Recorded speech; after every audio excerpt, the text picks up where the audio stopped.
Halo, Assalamualaikum. Berjumpa kembali di channel Siwar TV.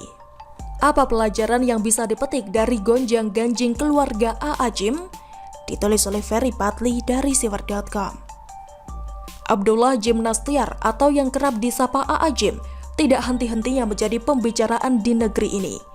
Ia sudah kayak Rizik dan Abdul Somad saja, penceramah yang jadi media darling.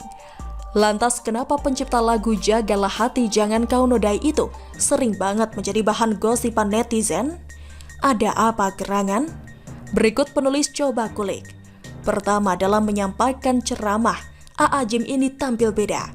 Ketika pendakwah lain bicara soal keutamaan sholat, puasa, zakat, dan lain-lain, termasuk juga tentang nikmat surga dan siksa neraka, A.A. Gym justru dalam ceramahnya lebih banyak membahas mengenai bagaimana menjaga hati supaya tidak ternodai, serta bagaimana membangun keluarga yang sakinah, mawadah, warohmah. Dengan bahasa yang sederhana, mudah dimengerti dan menyenangkan. Hal inilah yang kemudian membuat kaum ibu-ibu kesemsem sama dia.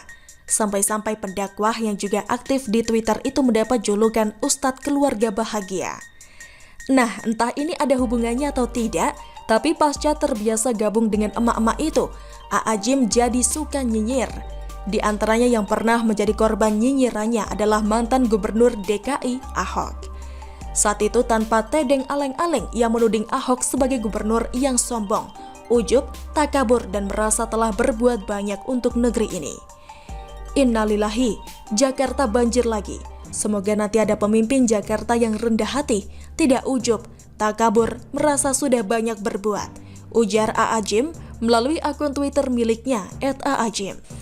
Lucunya ketika Anies yang jadi gubernur dan Jakarta tetap saja banjir, doi secepat kilat mengubah doanya menjadi Innalillahi wa inna ilaihi roji'un. Ujian bagi saudara kita yang sedang ditimpa musibah banjir. Semoga dikaruniakan kesabaran dan pertolongan Allah serta dibukakan hikmahnya. Ketika banjir terjadi di era Ahok, doanya semoga Jakarta punya gubernur baru. Dan ketika banjir terjadi di era Anies, doanya semoga masyarakat diberi kesabaran. Gak adil banget, bahkan sejak dalam pikiran. Karena doanya yang berubah-ubah itulah yang kemudian membuat A.A. Gym diolok-olok oleh netizen. Namun bukan gaya ceramahnya dan nyinyirannya itu yang berada di posisi teratas dalam membuatnya semakin terkenal, tapi lika-liku asmaranya itu loh. Semua sudah tahu kalau istri pertama A.A. Gym ini adalah Ninih Musmianah atau Teh Ninih. Berdasarkan penelusuran yang penulis lakukan di pencarian Google, A.A. Gym ini menikah dengan Teh Ninih pada tahun 1988 silam. Dari pernikahan itu, Teh Ninih melahirkan 7 orang anak. Cukup banyak untuk ukuran keluarga saat ini. Karena berdasarkan program keluarga berencana, 2 anak saja sudah cukup, sedangkan yang ini 7. Kalau soal kesetiaan, istri A.A. Gym, Teh Ninih ini tidak ada duanya. Ia memutuskan untuk menjadi pendamping dai kondang itu di saat A.A. Gym sedang susah-susahnya. Dalam suka yang lebih banyak dukanya, Teh Ninih rela mendampingi A.A. Gym berjuang dari nol. Dari berjualan koran dan sampai jadi sopir angkot. Kalau pembaca Siwar tahu lagunya Ida Laila yang berjudul Sepiring Berdua, lagu itu benar-benar menggambarkan hubungan antara A.A. Gym dan Teh Ninih ini. Saat sedang berjaya, yakni pada tahun 2006 silam, seolah lupa dengan Teh Ninih yang telah menemaninya sejak lama, A.A. Gym malah memutuskan untuk menikah lagi, yakni dengan Alvarini Eridani atau Teh Rini. Dan yang bikin kesal Teh Ninih, istri baru suaminya itu loh lebih muda.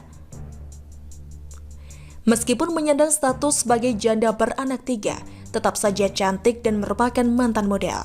A.A. Gym pun sempat ngeles kala itu dengan mengatakan dirinya terpaksa menikahi Teh Rini lantaran darurat atau emergency exit. Bilang saja gak mampu menahan godaan janda muda, selesai urusan. Ini pakai alasan kondisi darurat segala. Di mana letak daruratnya? Hehehehe. Yang namanya orang normal pasti gak akan mau dimadu. Meskipun telah dijanjikan surga, berbagi suami itu tetap saja pahit rasanya. Bahkan lebih pahit dari minum segelas kopi tanpa gula. Hingga sampailah pada klimaksnya, yakni pada tahun 2011 silam, Teh Ninih resmi berpisah dengan A.A. Gym. Tapi entah jurus cinta apa yang dipakai oleh A.A. sehingga setahun kemudian ia nikah lagi dengan Teh Ninih. Akibatnya sekarang posisi berubah 180 derajat. Teh Rini yang awalnya istri muda, dalam sekejap berubah menjadi istri tua. Sedangkan Teh Ninih yang awalnya istri tua, karena menikah lagi dengan A.A. Gym pasca cerai, statusnya pun berubah menjadi istri muda. Gak nyangka banget ternyata ada juga rumah tangga yang seribut ini. Lebih ribet dari cerita sinetron berebut harta di Indosiar. Tapi sangat disayangkan, istri tua yang berganti posisi menjadi istri muda itu sekarang tidak menjadi istri lagi, lantaran ia bercerai kembali dengan A.A. Gym.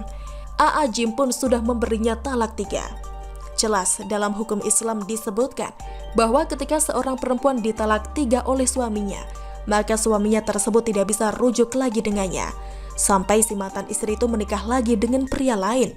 Dan itu pun kalau mereka cerai. Ini artinya apa? Teh Ninih dan A.A. Gym akan berpisah untuk selamanya, kecuali kalau Tuhan mengizinkan mereka untuk bersatu kembali. Lantas, apa pelajaran yang bisa dipetik dari lika-liku perjalanan keluarga Teh Ninih, Teh Rini, dan A.A. Gym ini?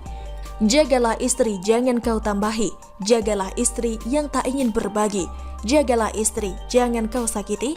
Jagalah istri belalang kupu-kupu. Bagaimana menurut Anda? Silahkan tulis komen Anda di kolom komentar. Jangan lupa untuk like, subscribe, dan share. Siwar TV pamit. Sampai jumpa. Wassalamualaikum warahmatullahi wabarakatuh.